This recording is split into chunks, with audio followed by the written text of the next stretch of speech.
स्वागत है आपका एक और महत्वपूर्ण क्लास में। यदि आप UP TGT, PGT, NET, BPSC, JRC, GDC, KBS, NBS, UPSI, UPP, UP TET इन परीक्षाओं की तैयारी कर रहे हैं, तो यह व्याकरण की क्लास आपके लिए बहुत महत्वपूर्ण है। यदि आप हमारे चैनल हिंदी गुरुकुल एकेडमी पर नए हैं, तो आप चैनल को सब्सक्राइब कर लें और यदि आपने सब्सक्राइब किया है, तो आप वीडियो को लाइक ज़रूर करें। तो चलिए शुरू करते हैं आज की एक और महत्वपूर्ण क्लास। पहला सवाल कह रहा है कि हिंदुस्तान की एकता के लिए हिंदी भाषा जितना काम देगी, उससे बहुत अधिक काम देवनागरी लिपि दे सकती है। यह किस महापुरुष का मत है, आपको बताना है। A correct James Prinsep, B correct John F Fleet, C correct John Marshall और डी करेक्ट की आचार्य विनोबा भावे। तो आपको पहले वाले प्रश्न का उत्तर देना है। तो पहले वाले प्रश्न का उत्तर हो जाएगा आपका विकल्प डी जो है वो सही होगा, आचार्य विनोबा भावे। दूसरा सवाल कह रहे हैं कि देवनागरी लिपि को कहा जाता है। आपको बताना है कि देवनागरी लिपि को और किस नाम से हम जानते हैं। एक है चरण नागरी, बी करें ब्राजील लिपि, सी करें लोक नागरी लिपि और डी करें कि रोमन लिपि। तो दूसरे सवाल का उत्तर आपको देना है। तो दूसरे का उत्तर हो जाएगा लोक नागरी लिपि। तो विकल्प सी उत्तर जो है वो दूसरे का सही होगा। सवाल नंबर तीसरा कह रहा है कि मराठी भाषा की लिपि क्या है। आपको बताना है कि मराठी भाषा की लिपि क्या है। ए कह रहा है देवनागरी, बी गुजराती, सी मराठी और डी कह रहा है फारसी। तो मराठी भाषा की लिपि क्या है? तो मराठी की लिपि जो है वो देवनागरी है। विकल्प ए उत्तर इसका सही होगा। चौथा सवाल कह रहा है कि वाक्य में प्रयुक्त शब्दों का व्यवहारिक और अनुशासित रूप क्या कहलाता है। ए कह रहा अक्षर, बी कह रहा वर्ण, सी पद और डी शब्द। तो वाक्यों में प्रयुक्त शब्दों का व्यवहारिक और अनुशासित रूप जो है वो पद कहलाता है। तो विकल्प सी उत्तर जो है वो सही होगा। सवाल नंबर चौथे का उत्तर। पांचवा सवाल करेक्ट, निम्नलिखित में कौन सा स्वर समृद्ध स्वर है। आपको बताना है कि इसमें से कौन सा स्वर जो है वो समृद्ध है। ए कर आ, बी कर औ, सी ई और डी ए। तो आपको समृद्ध स्वर की क्या करनी है, पहचान करनी है। ए आ, बी औ, सी ई और डी ए। तो समृद्ध जो स्वर है वो आपका विकल्प सी जो है वो पांचवें का उत्तर सही होगा। समृद्ध में ई और ओ ये चार स्वर होते हैं। आ ये आपका विवृत है और ओ और ए जो है ये दोनों अर्ध विवृत स्वर हैं। छठा सवाल करें कि मैंने आम खाया, यह वाक्य किस काल को प्रदर्शित करता है। कह रहे मैंने आम खाया, यह वाक्य किस काल को प्रदर्शित करता है। ए भूतकाल, बी वर्तमान काल, सी भविष्य काल और डी कह रहा है इनमें से कोई नहीं। छठवें का उत्तर देना है। तो छठवें का उत्तर हो जाएगा भूतकाल, मैंने आम खाया है। विकल्प ए उत्तर इसका सही होगा। सातवां सवाल देखिए क्या कह रहे एक वाक्य में अपादान कारक का प्रयोग हुआ है।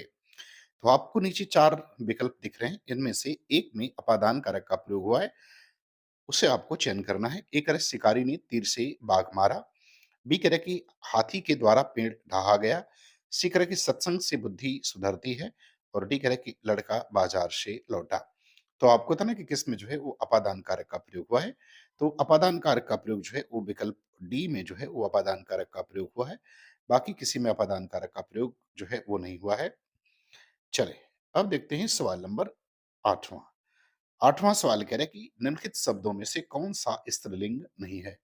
आपको बताना कि इसमें से कौन सा शब्द जो है वो स्त्रीलिंग नहीं है। एक है वायु, बी रेणु, सी सेतु और डी रज्जु।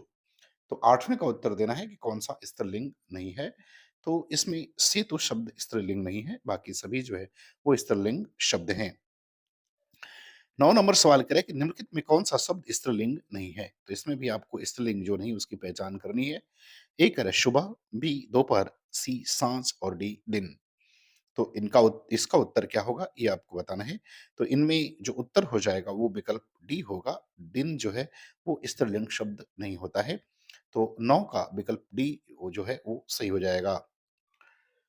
सवाल नंबर 10 कह रहा है भीड़ चल रही है, इस वाक्य का सही बहुवचन रूप है। आपको बताना है भीड़ चल रही है, इसका सही बहुवचन रूप क्या है। ए कह रहा भेड़े चल रही हैं, बी कह रहा भेड़े चल रही हैं, सी कह रहा भेड़े चल रही हैं और डी कह रहा भेड़ों चल रही हैं। तो इसका जो बहुवचन रूप है ये बताना है। तो इसका बहुवचन रूप विकल्प ए हो जाएगा, भेड़ें चर रही हैं, विकल्प ए उत्तर सही होगा 10 का। सवाल नंबर 11 करें कि नीचे दिए गए शब्द का सही संधि वाला विकल्प पहचानिए। तो आपको बताना है कि धर्म और अर्थ को जोड़ेंगे तो क्या बनेगा? ए करें कि अर्म धर्म, अर्म अर्थ, बी करें धर्म अर्थ, सी करें धर्मार्थ और डी करें कि धर्म अर्थ। तो धर्म और अर्थ को जोड़ेंगे तो धर्मार्थ बनेगा, विकल्प सी उसका उत्तर सही हो जाएगा। 12 में करें कि नीचे दिए गए सही संधि विच्छेद वाला विकल्प पहचानिए। तो महोदधि दिया है, इसका सही संधि विच्छेद क्या होगा? इस उस विकल्प को पहचानना है। ए करें कि महोधन दधि, बी करें महाधन उदधि, सी करें कि महाधन उदधि और डी करें महोधन उदधि। तो आपको बताना है कि कौन-सा विकल्प सही होगा? तो जो विकल्प सही होगा वो विकल्प सी सही हो जाएगा, महाधन उदधि शब्द होता है। आते हैं सवाल नंबर 13। 13 में करें कि दोपहर में समास है। आपको बताना है कि दोपहर में कौन-सा समास होता है? ए कह रहा है द्विगु, बी द्वंद्व, सी बहुब्रीहि और डी कह रहा है कर्मधारय। तो दोपहर में आपको समास की पहचान करनी है, तो इसमें द्विगु समास हो जाएगा, विकल्प ए उत्तर सही होगा। 14 में कह रहा है कि मुख चंद्र में समास है। आपको मुख चंद्र में समास की पहचान करनी है। ए कह रहा है कर्मधारय, बी बहुब्रीहि, सी तत्पुरुष और डी कह रहा है द्वंद्व। तो मुखचंद्र में कौन-सा समास है ये बताना है। तो मुख चंद्रमा के समान, तो फिर ये आपका कर्मधारय, विकल्प ए उत्तर इसका सही होगा। सवाल नंबर 15 है। 15 में कह रहा है कि फुर्तीला शब्द में प्रत्यय। आपको फुर्तीला में प्रत्यय बताना है। ए कह रहा है इला, बी कह रहा है तीला, सी कह रहा है इला और डी कह रहा है अइला। तो आपको बताना है फुर्तीला शब्द में आपको कौन-सा प्रत्यय लगा है। तो शब्द फुर्ती है, इला प्रत्यय लगा देंगे तो फुर्तीला बनेगा, विकल्प सी उत्तर जो है इसका सही हो जाएगा। सवाल नंबर 16। 16 में करें कि स्रोत या उत्पत्ति के आधार पर शब्दों के भेद हैं। आपको बताना कि स्रोत या उत्पत्ति के आधार पर शब्द के भेद कौन से हैं। ए करें रूढ़, यौगिक, योग रूढ़, बी करें विकारी, अविकारी, सी करें एकार्थी, अनेकार्थी, समानार्थी, विलोम और डी करें तद्भव, तत्सम, देशज और विदेशी। तो स्रोत और उत्पत्ति के आधार पर विकल्प डी जो है इसका उत्तर क्या होगा वो आपका सही हो जाएगा। डी तद्भव, तत्सम, देशज और विदेशी। सवाल नंबर 17 कह रहे कौन सा शब्द रूप तत्सम है। आपको बताना कि कौन सा शब्द रूप जो है वो तत्सम है। ए कर्म, बी काम, सी कार्म, सी कारज। तो आपको बताना कि कौन सा तत्सम रूप है 17 का। तो जो तत्सम रूप है वो 17 का विकल्प ए हो जाएगा कर्म। इसका काज जो है आ, आपका क्या होता है? तद्भव रूप होता है। 18 में करें कि अजिर शब्द का अर्थ है। आपको बताना है अजिर का अर्थ क्या है, कि अजीर का अर्थ क्या होता है? ए करे युवा, बी करे आंगन, सी अ, वार्धक्य और डी करेगी जरावस्था। तो आपको अजिर शब्द का अर्थ बताना है। तो अजिर का अर्थ होता है आंगन, विकल्प बी जो है इसका उत्तर सही होगा। सवाल नंबर 19। 19 में कह रहा है कि निम्न विकल्पों में से उस विकल्प को चुनिए जो दिए गए शब्द के सही अनेकार्थी वाला विकल्प नहीं है। तो आपको शब्द क्षेत्र लिखा मिल रहा है। इसका जो अनिकार्थी नहीं है उसका चयन करना है। ए करें बाग, बी खेत, सी तीर्थ और डी करें दें। तो 19 में आपको बताना है कि कौन-सा इसमें अनिकार्थी नहीं होगा। तो बाग अनिकार्थी नहीं है, विकल्प ए इसका उत्तर सही होगा। खेत, तीर्थ और देह ये तीनों इसके अनिकार्थी शब्द हैं। 20 में कह रहा है कि बाण का पर्यायवाची क्या है? आपको बाण का पर्याय बचाना है। ए कर है, बी कर अर्ची, सी कर उर्वी और डी कर है कि आसुक। तो बाण का पर्यायवाची बताना है। सवाल नंबर 20वें का उत्तर आपको बताना है। तो इसका विकल्प डी जो है वो सही हो जाएगा। आशुक जो है वो बाण का पर्यायवाची होता है की बात करें तो घोड़ा का होता है, अर्ची की बात करें तो किरण का होता है और उर्वी की बात करें तो ये पृथ्वी का पर्यायवाची शब्द है। चलिए बात करते हैं सवाल नंबर 21। सवाल नंबर 21 में क्या कह रहे हैं? कह रहे हैं कौन सा शब्द उत्तर का विलोम नहीं है? आपको उत्तर का विलोम जो नहीं है उसको बताना है। ए कह रहा है प्रश्न, बी दक्षिण, सी पूर्व और डी कह रहा है अनुत्तर। तो जो उत्तर का विलोम नहीं है वो आपको बताना है। तो उत्तर का विलोम अनुत्तर नहीं होगा, बाकी सभी जो इसके विलोम हो जाएंगे। विकल्प डी उत्तर सही होगा। अब कह रहे हैं रित का विलोम शब्द है। आपको रित का विलोम शब्द बताना है। ए कर अवेच्छा, बी कर अवृद्धा, सी कर अनृत और डी कर अवैध। तो रित का विलोम बताना है। सवाल नंबर 22 का उत्तर देना है। तो इसका उत्तर विकल्प सी होगा, इसको अनृत कहते हैं। चले सवाल नंबर 23। करेक्ट निम्न में शुद्ध वाक्य है। आपको होता है ना कि कौन-सा वाक्य इसमें से शुद्ध है? ए कह रहा है वह अनेकों बार बोला, बी कह रहा है कि मैं माँ को एक कार्ड लिखा, सी कह रहा है शरीर पर कई अंग होते हैं और डी कह रहा है भारत की राजभाषा हिंदी है। तो कौन-सा शुद्ध है ये आपको बताना है। तो शुद्ध विकल्प डी जो है वो शुद्ध है, बाकी सभी अशुद्ध हैं। वह अनेकों बार बोला मतलब नहीं, वह अनेक बार बोला और मैंने माँ को एक कार्ड लिखा और शरीर में कई अंग होते हैं, शरीर पर कई अंग नहीं होते हैं। तो तीनों अशुद्ध हैं, बाकी डी जो है वो शुद्ध है। सवाल नंबर 24 कह रहा कि निम्न में वर्तनी की दृष्टि से कौन सा शब्द शुद्ध है? आपको वर्तनी वाले जो शुद्ध शब्द है उसका चयन करना है। ए कर संन्यास, बी कर अस्थायित्व, सी कर पूजनीय और डी कर कि सामुद्रिक। तो कौन सा शब्द शुद्ध है ये आपको बताना है। इन चारों विकल्पों में से तो जो शुद्ध है वो सामुद्रिक शब्द शुद्ध है। विकल्प डी उत्तर इसका सही होगा। आते हैं सवाल नंबर 25। 25 में कह रहा है कि निम्नलिखित में से सही वाक्य है।